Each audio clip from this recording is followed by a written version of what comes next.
So the problem I had was that basically outlined on this page, the Blueberry PowerPress podcast feed was displacing my /podcast slug. So when I opened this page, I was just getting a whole heap of code like this.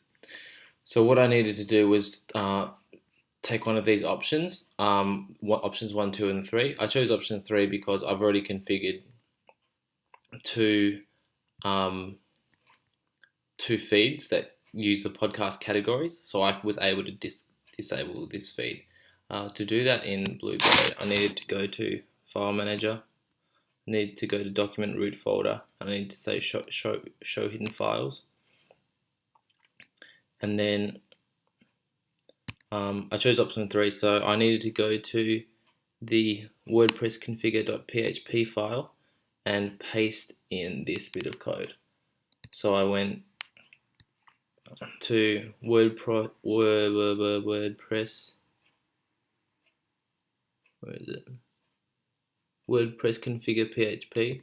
First thing I did was double click to download, and I saved a download copy, and then I just went to edit,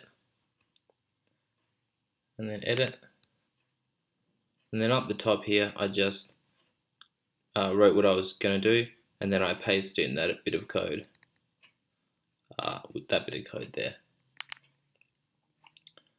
Alright, where do we go?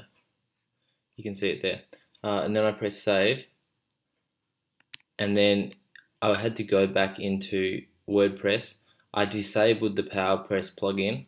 I went back into my page that had the slug that had been displaced and given me the podcast-2 slug, and I replaced the podcast-2 slug with just the podcast slug, and then I loaded the page, and then I went back into PowerPress and I reactivated PowerPress, and then I double checked, and this one still worked. So that was very handy.